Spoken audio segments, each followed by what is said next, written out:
Lohi, that means hello in Pig Latin. Like amscray the x-cray, which I think means go away or something. I never understood it, and I never knew how to did it, to do it, not to did it, to do it. But elho, and it's really nice to be back. Even though I was back last week, but let's get it started and hey, yeah.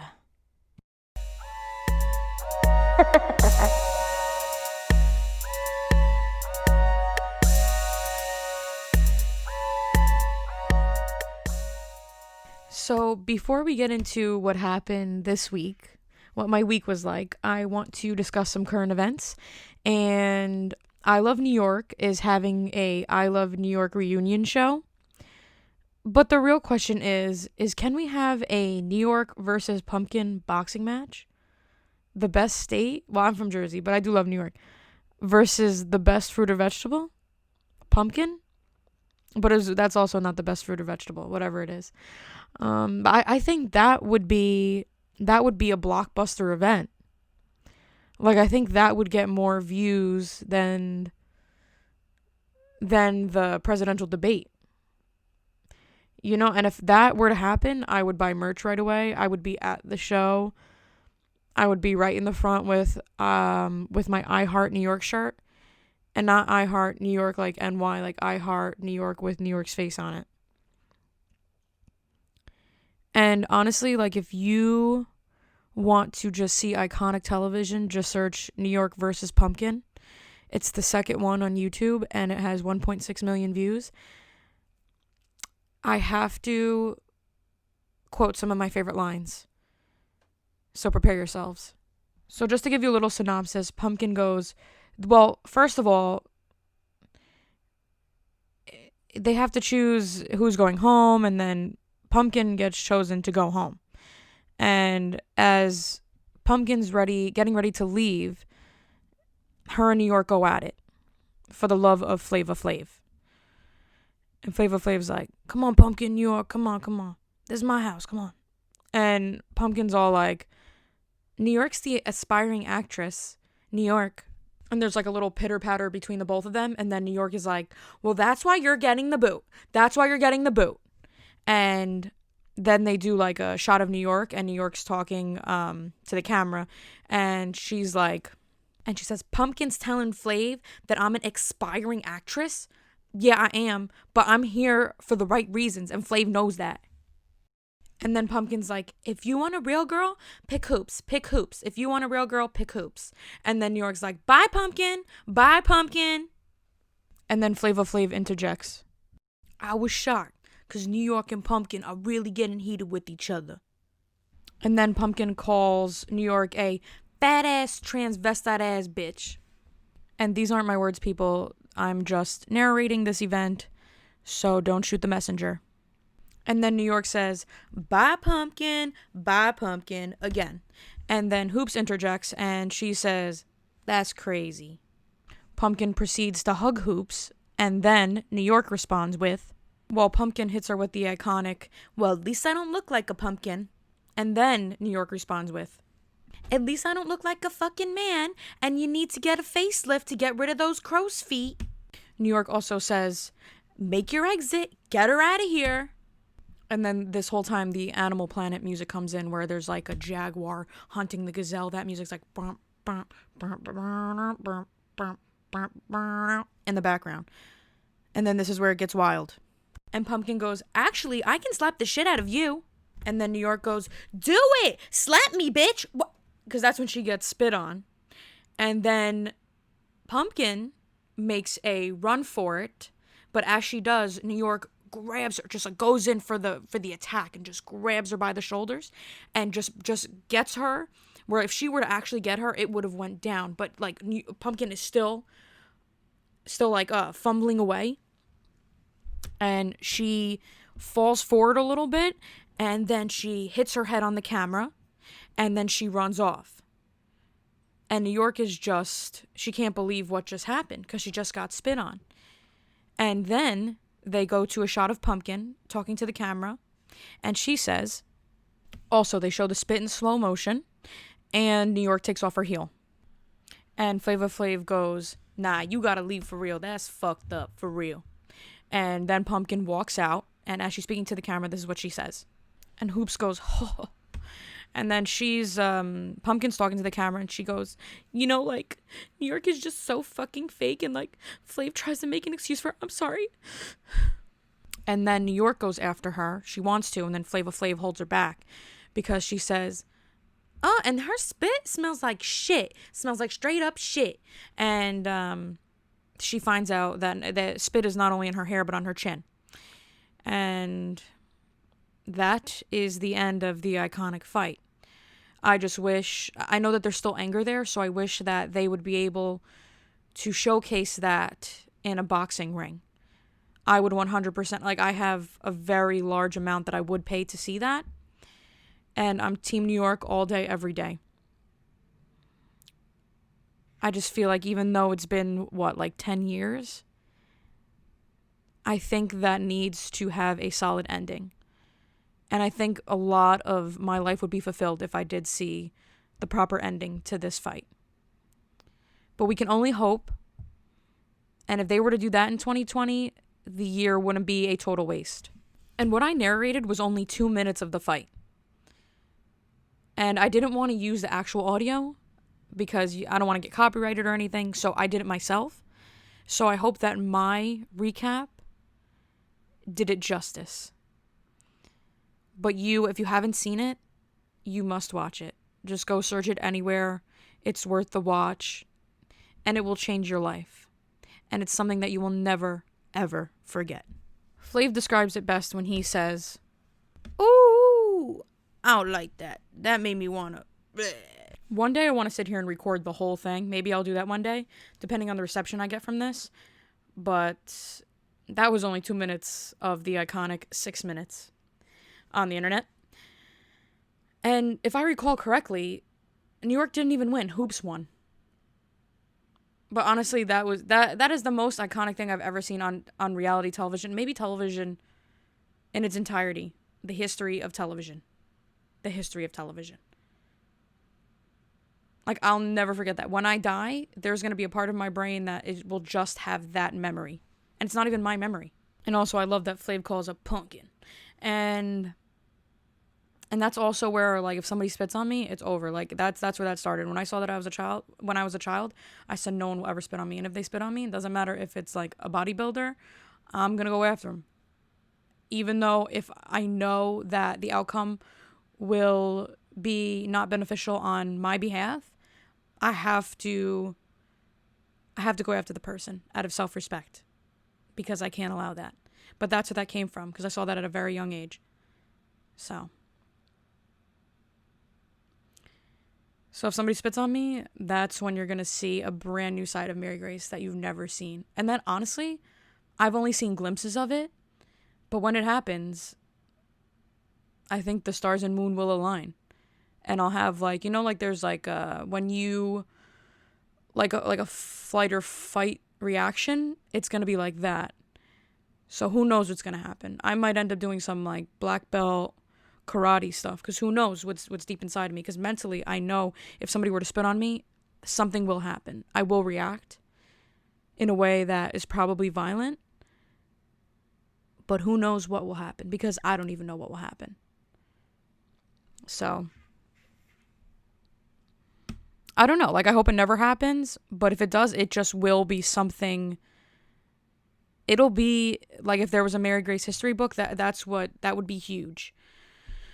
But yeah, I don't see that happening anytime soon, but I just think my physical reaction will just be like something I've never known. So that's all I have to say about that, really. I have nothing else to say. And I just love, like, as I'm rewatching the video, they have like a missile sound, they have animal sounds, they have a puppy cowering sound, and then they have like a car accident sound. So that really makes it, like, the soundtrack really makes the video, so you have to check it out for yourself.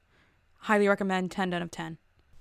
So also this week I was listening to the Joe Rogan Experience, which is Joe Rogan's podcast, and he had Post Malone on it. And this is from 2 months ago, but I heard about this episode through a conspiracy theorist podcast that I listen to, and on this episode they were talking about conspiracies, which I want to get more into on this podcast, but I just had to decide how far into the rabbit hole I want to go.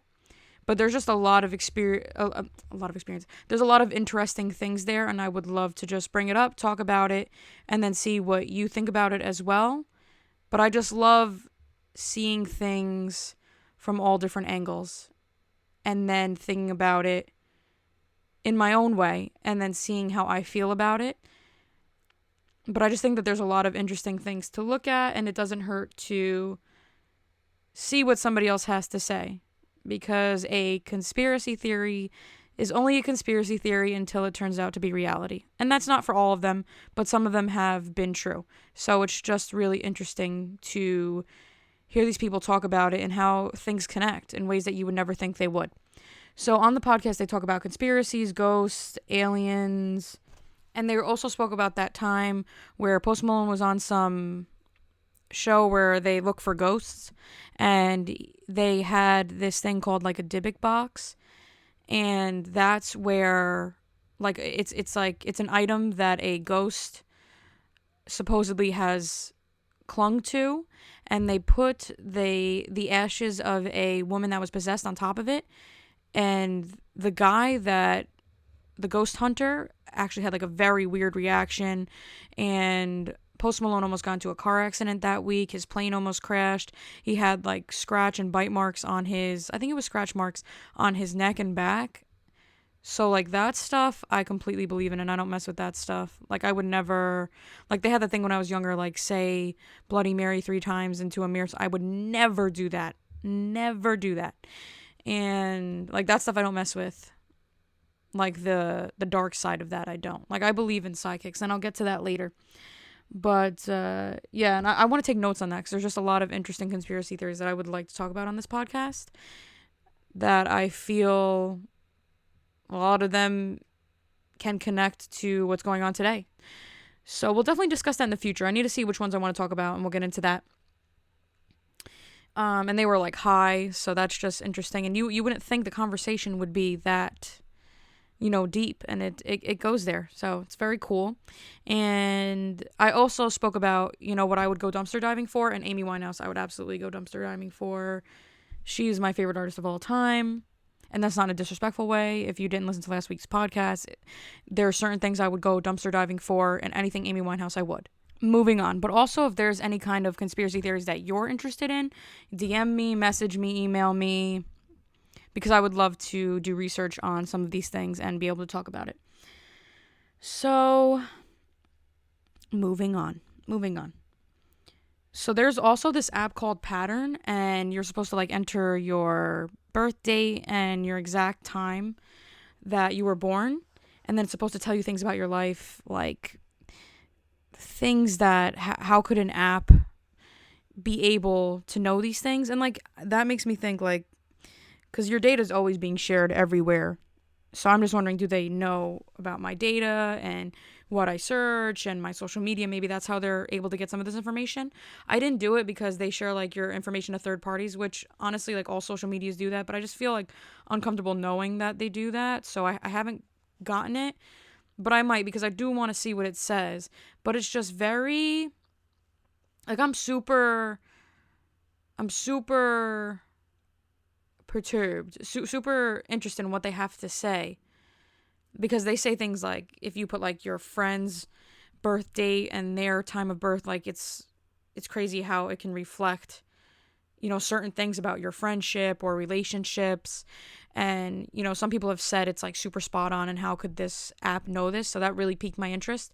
But then it's crazy because they also have people that have said this is super depressing and it's making me look at my life differently. And that's also interesting too, because some people might be wow, this is cool, this could be something, or wow, I can take this for what it is. And then some people could be wow, this seems to be controlling my life, this hypothesis of what my life is or what my life could be. And it's also scary because they have a suicide hotline sort of kind of connected to it. So if after you read that you feel like, wow, I feel like this thing knows my life and maybe it knows the outcome of my life, that you can call that, which I just found a little disturbing. And they just said like it's not for people who are like, not really, like they said, if you're like in a weak state, you shouldn't be on there because you can really get lost in what it says. So that's just really creepy to me. But I do believe that the time you're born and all that astrology stuff does have some kind of connection to your life. I do believe that. I don't believe like if you're an Aquarius, I can't date you because I'm a Cancer sign. And that doesn't match because you're stubborn and I'm stubborn. You're stubborn and I'm outgoing. Like, I don't believe that. I think that's ridiculous because just because you're a Virgo doesn't mean you embody those traits or anything else. But also then does that mean, it makes you think like, okay, so anybody born September 16th at the exact moment I was is going to be just like me? Like, I don't believe that. I do believe, because it is interesting and it's no joke. I'm not like, cool, like this just matches everything I am, the Virgo horoscope. Like, some people I think connect these dots that aren't there for themselves because they want to believe, yeah, I'm a total Virgo. But these things are really, this is 99% of that is who I am. The traits and characteristics. And I'm not a big astrology person, so, I mean, but there's certain people like they line up rocks and then they say, I'm a Virgo 3 times and something happens, whatever. But that's not me. But that stuff really is spot on. But then, like, if I'm putting into the app, if I'm putting my date of birth and the time I was born, does that mean everybody is going to have that same kind of, life path and past and future? Like, I don't believe that. So I don't know how they get that. And that makes me think that they're taking some of my other information to be able to procure this information. So I'm a little iffy about it, but I do want to see what it has to say. I just wish I could have somebody else use their phone because I don't want to give out my information. But honestly, I have sergeants calling me. I have pastors texting me, and they all have my information. How? I don't know. And I had a long, long conversation with Sergeant Thomas about how I don't want to join the Army and I'm not ready. And I said, no disrespect, but I don't want to join the Army. I don't know how you got my information. So he's called me a few times. So back to what I was saying with psychics. I believe in that. I've gone to a psychic a few times with my family. There's this like, New Jersey renowned psychic, and she was like a nun previously. And I want to see if I can get the tape on here because she tapes it on like a little thing that has it has like the film on there. Not the film, but you know what I'm talking about, that little strip on there. But I don't know where that is. It was in my mom's purse last time I checked, and she's changed purses like 10 times since then, so I have no clue where that is. But when I find it, I want to see if I can play it on, because you have to play it on a tape recorder. And I don't have a tape recorder readily available, but when I do, I want to play it on here, and then we can dissect it. But there's things, you could be like, oh, no.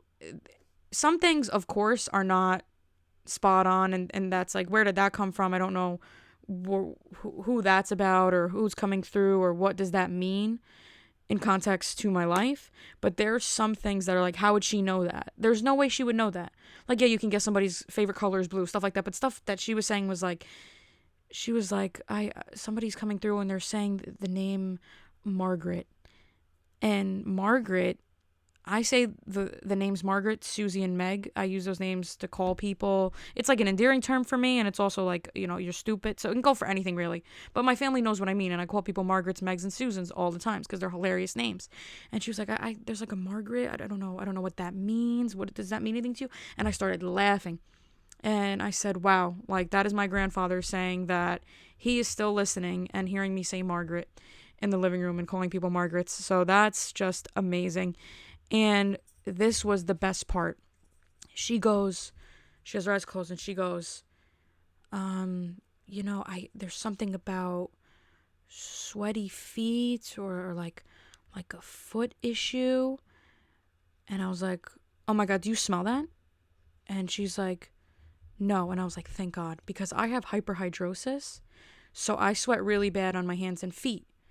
And like some shoes are just like they're dangerous. I could sit in a room and people would probably pass out.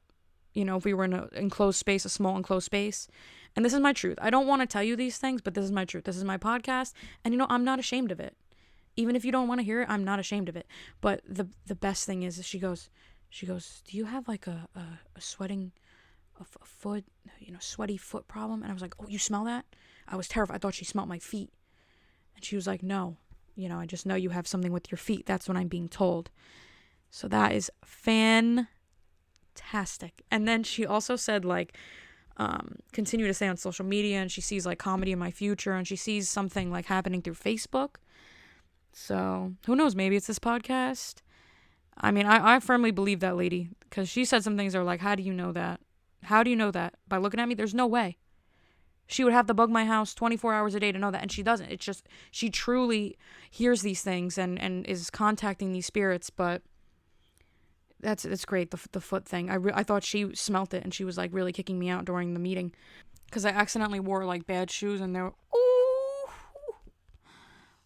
Lord. I'm thankful that she was at a decent, distance away from me, because when you don't like, when you have a problem smelling something on yourself, that's when it's really bad. That's when it's a problem. And I can't help it. It just happens.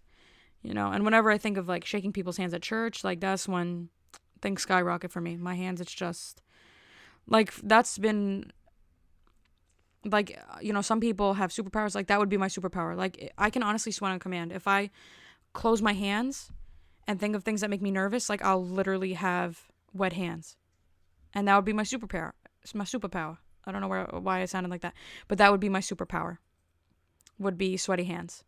And that's really sad when you think about it, because, like, in the realm of having cool super abilities, that's, like, a sad one to have. But I mean, if realistically, not being a superhero and just having this natural gift, I'm viewing it as a gift. That's how I'm choosing to view it. So moving on, I feel like, some of you people that listen to my podcast know more about me than some of the people that are really close to me. So things are getting real on this podcast.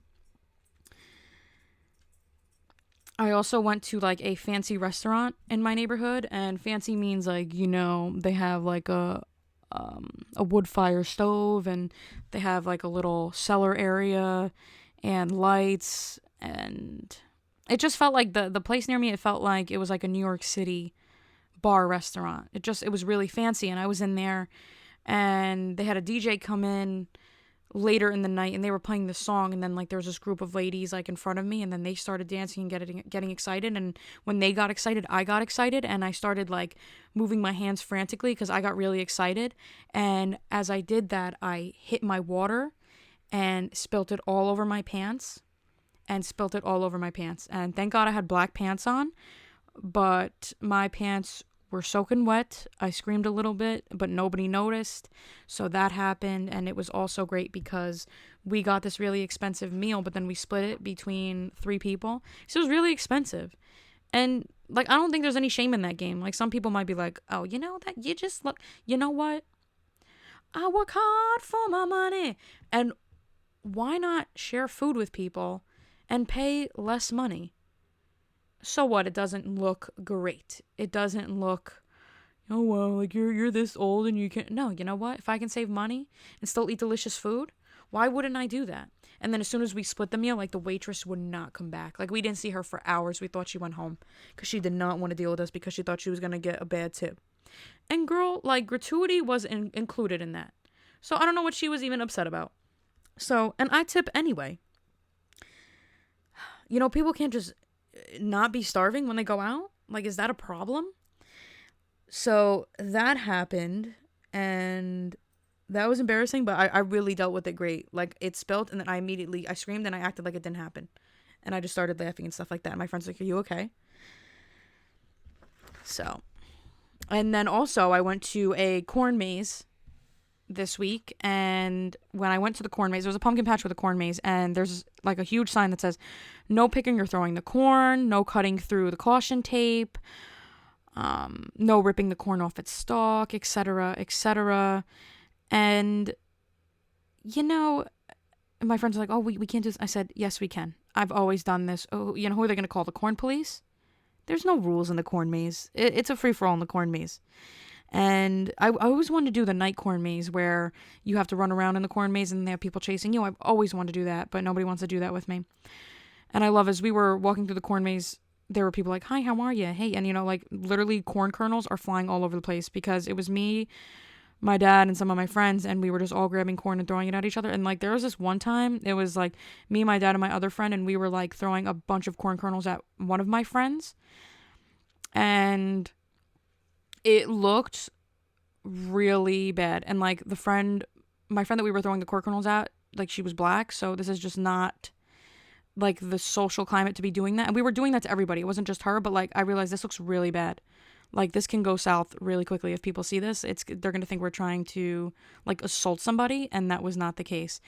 So imagine a middle-aged white man, me, a white person, and my Asian friend, and we look like children, all of us throwing corn at an African American who also looks like a child. It's just a recipe for disaster. And there were even times where it was versus the Asian, and then it was even father versus daughter. So things got extremely out of hand.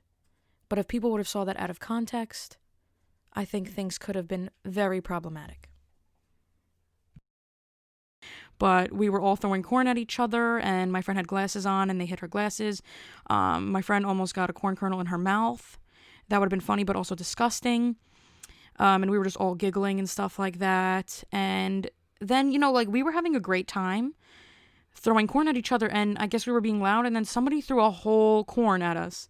Like we were just throwing little kernels at each other. Like it's all fun and games, but literally getting like corn kernels to your face thrown really hard by like a grown man feels like you're getting like acupuncture in your face. That's how much that hurts. But we were throwing corn at each other, and I don't know why I sounded like that. And then, so somebody started throwing full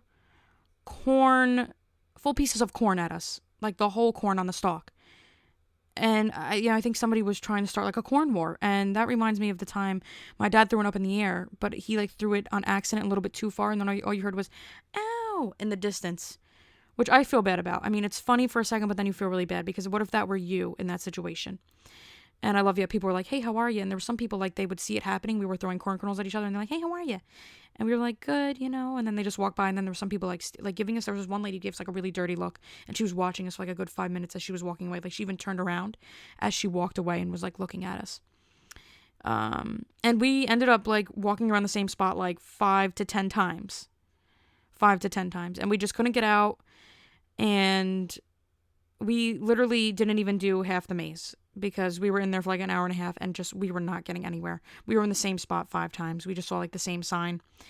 And there's like an exit area, and we almost, like I was cutting through the caution tape, and then my friend's like, I don't think we should do this. And then like they all cut through the caution tape as well. And there's a corn shooting area. You can stick corn cobs in like an air cannon, and shoot them at things. And we were cutting through the caution tape, and we almost ended up in the corn shooting area.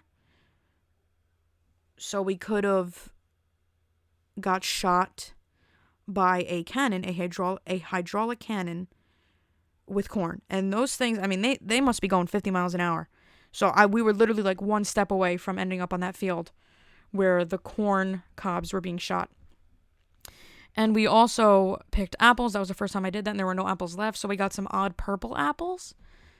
But I guess I'm allergic reaction where my throat closes, so I'm not trying to risk it for the biscuit. I'm not trying to die eating a apple because of all the ways to go. That's like the most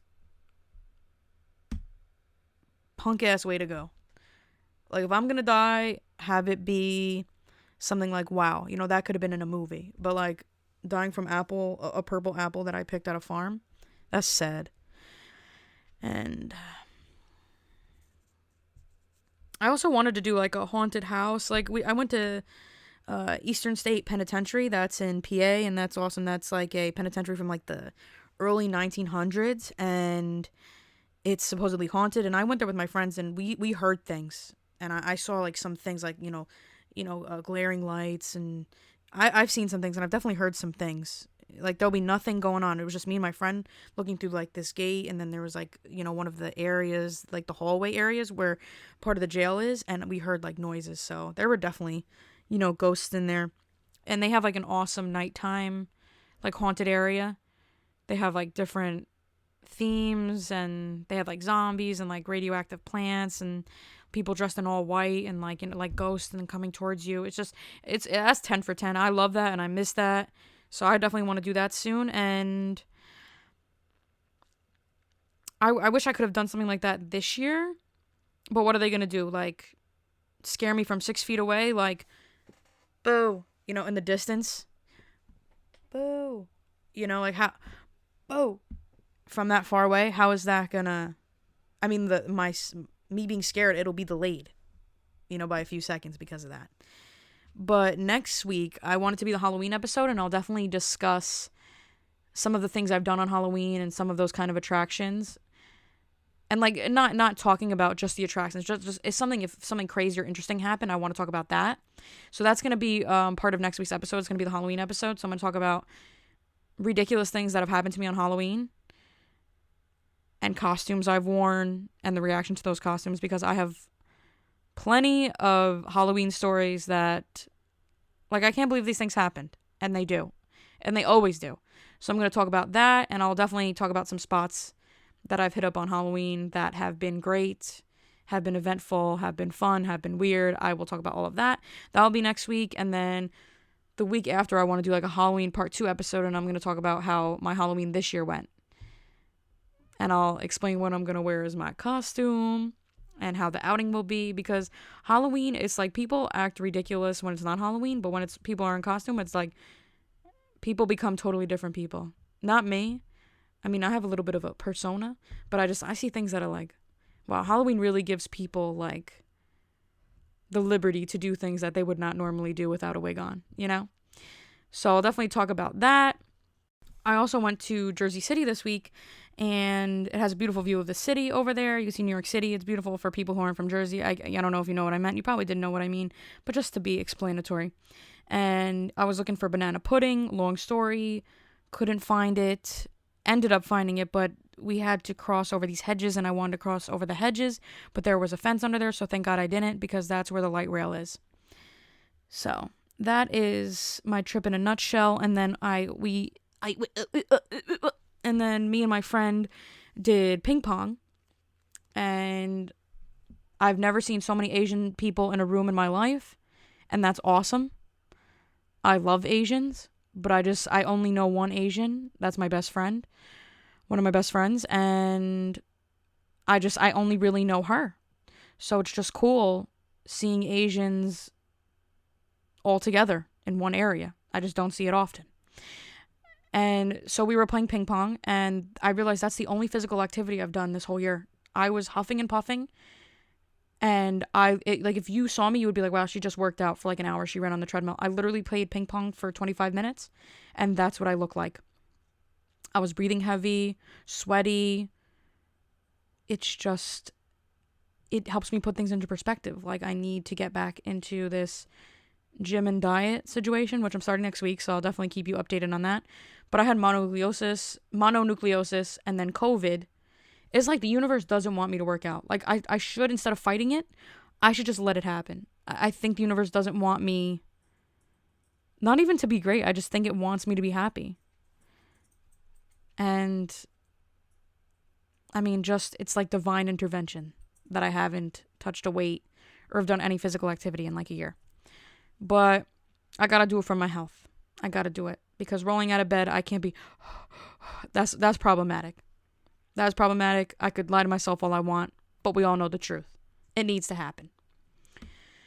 So, and as we were going to Jersey City, we were driving through Elizabeth, and there's this area, it's called the Pulaski Skyway, and there's like an odd scent. It's like paint, and like if Elizabeth had a scratch and sniff, that could be part of it. Like, some of it would be unpleasant, but there's definitely some good scents in Elizabeth. But that scent, if anybody, if you know, you know. And that reminds me of, they had a Honey Boo Boo scratch and sniff, and it was like, you know, like Pumpkin's armpit, Pumpkin's armpit. That's Flavor Flav. And then they also had like Honey Boo Boo's, like Honey Boo Boo's,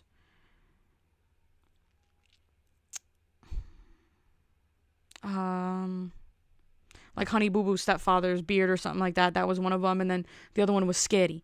and that's how they said spaghetti. So that was one of them, and I think that, I think it'll be, if I made an Elizabeth Scratch and Sniff, I think a lot of people would purchase it, and I think I should really get like a patent on that and make that shit happen.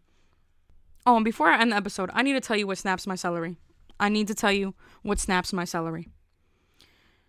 So Walking Dead is in its 10th season, and I used to love that show. I used to so look forward to that show. I used to watch that show every week. I was on it. And if they just would have ended when they were good in maybe the 6th or 7th season, they could have ended up on top and could have been part of that, the best shows of all time list. Walking Dead, not Walking Dead, but excuse me. Breaking Bad, The Wire, Homeland, Game of Thrones, they could have been up there. Maybe not on the list, but up there. And just they let it go on too long, and it's become garbage. And if you let something, it's always best to end on top.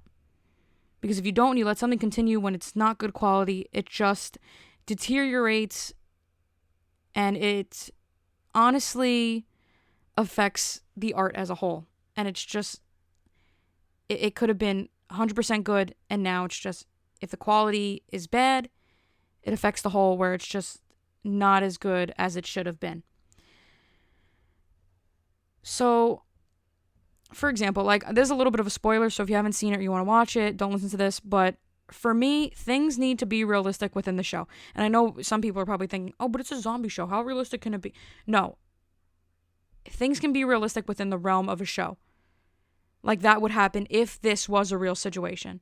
And if you constantly have things happening, like, for example, they had Glenn, he was under a dumpster, and there was a swarm of zombies. There's no way he would get out of that. If he's surrounded on all sides, there's no way he's getting out of that. Zombies don't sleep. So there's no way he's getting out of that. And they didn't show him for a few episodes, and everybody, you assume he's dead, and he's alive. And when you do stuff like that, it shows that you have no rules, no structure to the show, and that means you could really do whatever you want. And people will accept it because it's popular, and that's the show everybody's talking about. But when you do something like that, it just makes the show unbelievable. And that means they do whatever they want, and they take small liberties here and there. Next thing you know, they have a clown zombie, and it's like, where did that come from? And people eat it up. But for me, that's not realistic within the realm of the show. And if it's not realistic, they have nothing that they have to answer for. It can be whatever. And it's just, it doesn't work. And same thing with Game of Thrones. Amazing show. It was realistic within the realm of the show. Dragons are not realistic, no. But within the show, things were realistic. If this was a real world situation, that all the things made sense that happened. You don't have randomly things happen, or, oh, wow, that was cool. That made no sense, but it was cool, because that means they're just doing whatever they want. And that means the show doesn't have to stick to any rule, and that means it can go all over the place. And that show just upsets me, because it's in the 10th season, and they pronounce somebody dead on the show, and now he's alive? Or it was a dream? Or it was, he's talking like, this was future him, but he's here really. You can't do that. Then the show's not good anymore. It's just garbage. And if it would have ended 6th or 7th season, would have been one of a really great show. I'm not gonna say one of the greatest of all time. A really great show. It just really snaps my celery. Snaps my celery in half. But it's just like, if I paint beautiful paintings, and then I do a painting where it's just a circle, you're going to be like, yeah, her stuff was great, and she was one of the greatest of all times, but then she did that weird thing. And now her work as a whole is not as good. Because she got lazy, and she didn't care. And she didn't care about the story. She didn't care about the audience. All she did was caring about making more so she could make more money. And that's what I don't like. And I lose respect for shows when they do that, and I don't watch it. But that's really, that's not my celery. That's not my celery. It also reminds me of Pretty Little Liars. I loved that show. I loved waiting till the end of the episode, and then they have just a black glove. And it's like a black glove twisting a key into a small box. And in the box is a picture of some person. And it's like, who's that? Or somebody wearing a black glove and sticking a note on a car windshield. Or somebody with a black glove, wiping up blood from the floor. That was cool, because you were interested, and you were like, what is this? Who is this? Who could this be? And then with Pretty Little Liars, everybody was A. The girls' mothers were A. Well, some of the main characters were A. Boyfriends were A. Somebody's little brother is A. The guy who works at the drugstore is A. The guy who works at the gas station is A. They're all A. And this one girl that's supposed to be blind and was blind for 3 seasons is all of a sudden faking it. And she wasn't blind. How did she get away with that? How did nobody know she was faking being blind? Not for 1 second? Somebody didn't know she was blind? And you know what? People aren't just blind and then all of a sudden not be blind anymore. And she should have went to jail for that. She should have went to jail for that. That's disgusting. And Ezra Fitz is A. Oh, I'm A all of a sudden. I'm A. One of the main 4 girls is A. Somebody who's dead is A.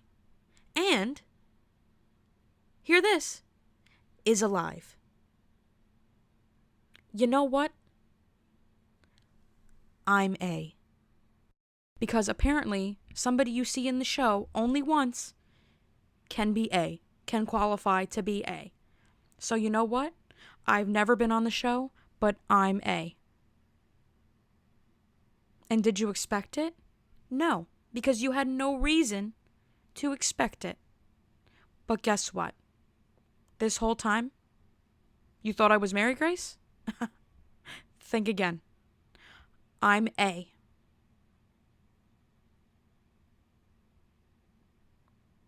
So I hope that didn't spoil it for you. And if it did, there's no way, because you would have no inkling that it was me. And all of a sudden, it's me. So I'm A. For all of you people that love Pretty Little Liars and you're sitting there still guessing, even though maybe the show is done, guess what? It's not over. And I'm A. In 20 years, when people are asking, who's A? Did that show really end? Is there another A out there? It's me. I'm A. And if you were reading this, like if I had to transcribe it, it would be on a paper and it would say -A.